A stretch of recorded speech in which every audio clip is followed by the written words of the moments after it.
इलेक्ट्रोकैटलिस्ट research paper कैसे लिखें? Scientific publishing का hidden science. Electrocatalyst research paper कैसे लिखा जाता है?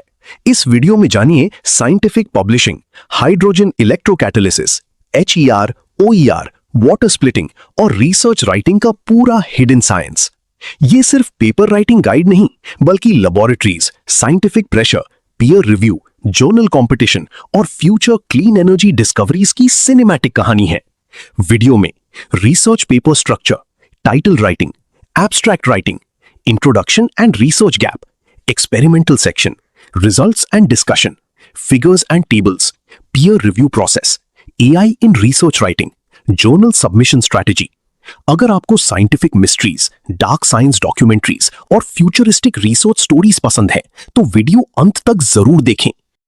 दुनिया बदलने वाली खोजें अक्सर एक खाली सफेद पेज से शुरू होती हैं। लेबोरेटरी के अंदर रात के 3 बजे एक रिसर्चर कंप्यूटर स्क्रीन के सामने बैठा होता है। टेबल पर scattered graphs, SEM images, field experiments और कॉफी के खाली कप्स पड़े होते हैं। क्योंकि इलेक्ट्रोकैटालिसिस की दुनिया में एक सही रिसर्च पेपर सिर्फ पब्लिकेशन नहीं होता, वो करियर बदल सकता है, फंडिंग दिला सकता है, पेटेंट्स बना सकता है और कभी-कभी पूरी क्लीन एनर्जी इंडस्ट्री को बदल सकता है। लेकिन सबसे बड़ा सवाल यह है, एक इलेक्ट्रोकैटालिसिस रिसर्च पेपर आखिर लिखा कैसे जाता है? कैसे हाइड्रोजन बबल्स धीरे-धीरे साइंटिफिक एविडेंस में बदल जाते हैं और कैसे ग्राफ दुनिया की अगली एनर्जी टेक्नोलॉजी तय कर सकता है? सच्चाई यह है, रिसर्च पेपर सिर्फ वर्ड्स का डॉक्यूमेंट नहीं होता, यह साइंस की मेमोरी होती है, इंसानी डिस्कवरीज का परमानेंट आर्काइव। हर पब्लिश्ड पेपर विज्ञान के इतिहास में दर्ज एक स्टेटमेंट होता है कि यह डिस्कवरी हमने की थी। इलेक्ट्रोकैटालिसिस जैसे फील्ड्स में पेपर सिर्फ एकेडमिक डॉक्यूमेंट्स नहीं होते, वे फ्यूचर एनर्जी सिस्टम्स की ब्लूप्रिंट बन जाते हैं। Hydrogen evolution reaction, oxygen evolution reaction, water splitting, fuel cells, इन सब टेक्नोलॉजीज की फाउंडेशन रिसर्च पेपर्स के अंदर छिपी होती है। पब्लिकेशन साइंटिस्ट की आइडेंटिटी बन जाती है। एक एक्सेप्टेड पेपर कई बार ईयर्स ऑफ स्ट्रगल का परिणाम होता है और एक रिजेक्टेड मैन्युस्क्रिप्ट किसी रिसर्चर की पूरी कॉन्फिडेंस तोड़ सकता है। अगर आप विज्ञान के ऐसे छिपे हुए सच जानना चाहते हैं जिन्हें दुनिया अक्सर नजरअंदाज कर देती है, तो चैनल को सब्सक्राइब कीजिए। यहां हम सिर्फ जानकारी नहीं, विज्ञान के पीछे छिपी असली कहानियां दिखाते हैं। रिसर्च पेपर का पहला इंप्रेशन होता है टाइटल, और साइंटिफिक वर्ल्ड में पहला इंप्रेशन बहुत मायने रखता है। वीक टाइटल अच्छे रिसर्च को भी इनविजिबल बना सकता है। एक अच्छा टाइटल शॉर्ट होता है, क्लियर होता है, कीवर्ड रिच होता है और जर्नल स्टाइल फॉलो करता है। Bad title example, study of catalyst, ये वेग है, कोई स्पेसिफिक इंफॉर्मेशन नहीं।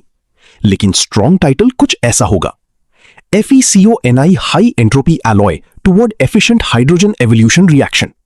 अब रीडर तुरंत समझ जाता है मटेरियल क्या है, एप्लीकेशन क्या है और फील्ड कौन सी है। Nature style journals concise titles पसंद करती हैं, जबकि chemistry journals detailed technical titles accept करती हैं। यानी टाइटल सिर्फ हेडिंग नहीं, साइंटिफिक मार्केटिंग भी है।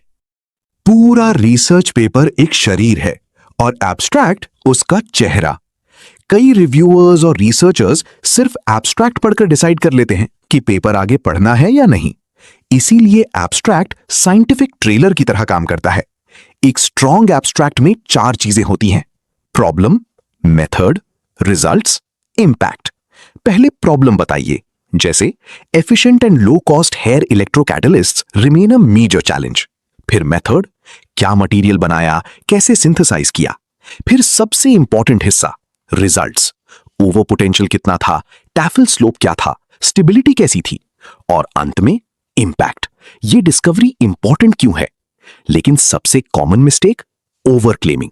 कई रिसर्चर्स एब्स्ट्रैक्ट में एग्जैजरेटेड लैंग्वेज लिख देते हैं, world's best catalyst, revolutionary discovery, जबकि डेटा उतना स्ट्रांग नहीं होता और रिव्यूअर्स तुरंत समझ जाते हैं। क्योंकि साइंस में कॉन्फिडेंस जरूरी है, लेकिन एग्जैजरेशन खतरनाक है। इंट्रोडक्शन रिसर्च पेपर का साइकोलॉजिकल बैटलफील्ड होता है। यही साइंटिस्ट रीडर को कन्विंस करता है कि यह रिसर्च जरूरी क्यों है। स्ट्रॉन्ग इंट्रोडक्शन हमेशा ग्लोबल प्रॉब्लम से शुरू होती है, जैसे energy crisis, climate change, clean hydrogen demand. फिर इलेक्ट्रोकैटालिसिस इंट्रोड्यूस किया जाता है, HER, OER, overall water splitting. इसके बाद लिटरेचर रिव्यू आता है, यानी दुनिया पहले क्या डिस्कवर कर चुकी है। फिर आता है सबसे महत्वपूर्ण हिस्सा, रिसर्च गैप। रिसर्च गैप विज्ञान की उस अंधेरी जगह की तरह है जहां अभी तक कोई नहीं पहुंचा। यहीं नोवेल्टी पैदा होती है। Example, although PT-based catalysts exhibit excellent HER activity, their high cost limits large-scale application. अब रीडर समझ जाता है प्रॉब्लम क्या है और आपका रिसर्च क्यों इंपॉर्टेंट है। स्ट्रॉन्ग इंट्रोडक्शन लॉजिकल फ्लो बनाती है, वीक इंट्रोडक्शन रैंडम इंफॉर्मेशन का कलेक्शन लगती है। एक्सपेरिमेंटल मेथड सेक्शन, ये सेक्शन लेबोरेटरी की असली दुनिया दिखाता है, जहां साइंस थियरी नहीं प्रिसिजन बन जाती है। यहां केमिकल्स लिखे जाते हैं, synthesis methods, instruments, experimental conditions, hydrothermal synthesis, electrodeposition, arc melting, हर स्टेप डिटेल में दिया जाता है। क्यों? क्योंकि साइंस रिप्रोड्यूसिबल होनी चाहिए। अगर दूसरा साइंटिस्ट आपका एक्सपेरिमेंट रिपीट नहीं कर सकता तो डिस्कवरी अधूरी मानी जाती है। Dark laboratories, glowing furnaces, XRD machines, electron microscopes, potentiostats, यही इलेक्ट्रोकैटालिसिस रिसर्च की असली दुनिया है। मेथड सेक्शन रोबोटिक नहीं होना चाहिए, लेकिन इतना प्रिसाइज होना चाहिए कि दूसरा रिसर्चर एग्जैक्ट एक्सपेरिमेंट रिपीट कर सके। रिजल्ट्स एंड डिस्कशन, ये पेपर का हार्ट होता है। यहीं असली साइंस शुरू होती है। ग्राफ सिर्फ लाइंस नहीं होते, वे विज्ञान की भाषा होते हैं। पहले स्ट्रक्चरल एनालिसिस आता है, XRD, क्रिस्टल स्ट्रक्चर कंफर्म किया जाता है। फिर morphology, SEM, TEM, nanostructures analyse होते हैं। फिर surface chemistry, XPS spectra explain किए जाते हैं। लेकिन सबसे महत्वपूर्ण हिस्सा, electrochemical performance, LSV curves, Tafel slopes, EIS plots, stability tests, यहीं कैटलिस्ट की असली क्वालिटी दिखाई देती है। लेकिन स्ट्रॉन्ग पेपर सिर्फ डेटा नहीं दिखाता, वो एक्सप्लेनेशन भी देता है। कैटलिस्ट अच्छा परफॉर्म क्यों कर रहा है? More active sites, electronic modulation, fast charge transfer, synergistic effect, यहीं रिव्यूअर इंप्रेस्ड होता है। वीक डिस्कशन सिर्फ रिजल्ट्स रिपीट करती है, स्ट्रॉन्ग डिस्कशन साइंस एक्सप्लेन करती है। कई बार जर्नल्स पहले फिगर्स देखते हैं, फिर पेपर पढ़ते हैं, क्योंकि visuals scientific story telling control करते हैं। Poor quality figures paper reject करवा सकते हैं। इलेक्ट्रोकैटालिसिस पेपर्स में कॉमन विजुअल्स होते हैं, XRD patterns, SEM images, TEM lattice fringes, XPS spectra, LSV curves, Nyquist plots, stability graphs. Colours professional होने चाहिए, एक्सीज क्लियर होने चाहिए, फॉन्ट्स रीडेबल होने चाहिए। TEM इमेज ब्लरी हुई तो रिव्यूअर सस्पिशियस हो सकता है, क्योंकि साइंटिफिक विजुअल्स सिर्फ डेकोरेशन नहीं, एविडेंस होते हैं। कंक्लूजन छोटा होना चाहिए लेकिन पावरफुल। ये इंट्रोडक्शन रिपीट करने की जगह नहीं है, ये फाइनल साइंटिफिक स्टेटमेंट है। यहां समराइज किया जाता है क्या बनाया गया, क्या परफॉर्मेंस मिली, क्यों इंपॉर्टेंट है और फ्यूचर स्कोप क्या है। लेकिन ओवर क्लेमिंग अवॉइड करनी चाहिए। साइंस ह्यूमिलिटी मांगती है। स्ट्रॉन्ग कंक्लूजन फ्यूचर डायरेक्शन दिखाती है, ना कि अनरियलिस्टिक प्रॉमिसेस। साइंस ट्रस्ट पे चलता है और साइटेशंस उस ट्रस्ट का फाउंडेशन है। हर साइटेशन दिखाता है कि आपका रिसर्च साइंटिफिक लिटरेचर से कनेक्टेड है। Google scholar, Scopus, web of science, ये मॉडर्न साइंटिफिक डेटाबेसेस हैं। DOI नंबर्स ऑथेंटिसिटी प्रूफ करते हैं। लेकिन सबसे बड़ा खतरा प्लेजरिज्म, क्योंकि कॉपीड साइंस साइंस नहीं होती। एक मैनिपुलेटेड साइटेशन पूरे पेपर की क्रेडिबिलिटी डिस्ट्रॉय कर सकता है। पीयर रिव्यू साइंटिफिक वर्ल्ड का हिडन कोर्टरूम है।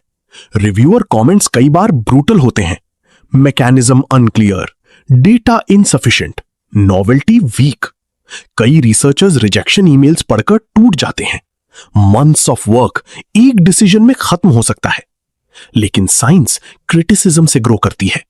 रिवीजन प्रोसेस पेनफुल होती है, लेकिन यही पेपर स्ट्रॉन्गर बनते हैं। विज्ञान सिर्फ खोज नहीं, लगातार संघर्ष भी है। आज scientific publishing global power system बन चुका है। High impact journals influence control करती हैं, यूनिवर्सिटीज रैंकिंग्स चेस करती हैं, कंट्रीज पैटेंट रेसेस में हैं। हाइड्रोजन इलेक्ट्रोकैटालिसिस फ्यूचर $1 ट्रिलियन इंडस्ट्री बन सकती है। इसलिए रिसर्च सिर्फ नॉलेज नहीं, जियो पॉलिटिक्स भी बन चुकी है। नेचर, साइंस और journal of the American chemical society जैसी जर्नल्स अब साइंटिफिक बैटल ग्राउंड बन चुकी हैं। एआई रिसर्च राइटिंग दुनिया बदल रहा है। एआई लिटरेचर समराइज कर सकता है, ग्रामर इंप्रूव कर सकता है, फिगर्स ऑप्टिमाइज कर सकता है, लेकिन डेंजर भी मौजूद है।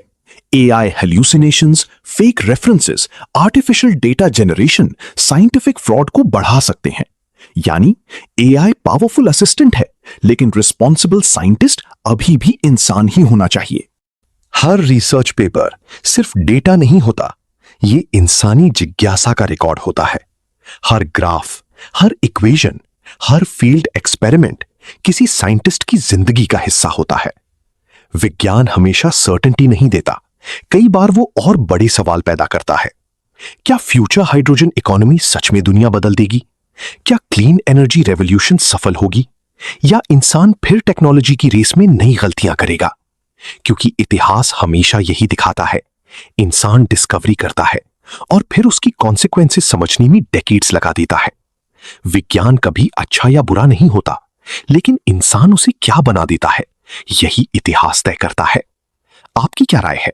कमेंट में बताएं। ऐसे ही और रोचक जानकारी के लिए हमारे चैनल को सब्सक्राइब कीजिए।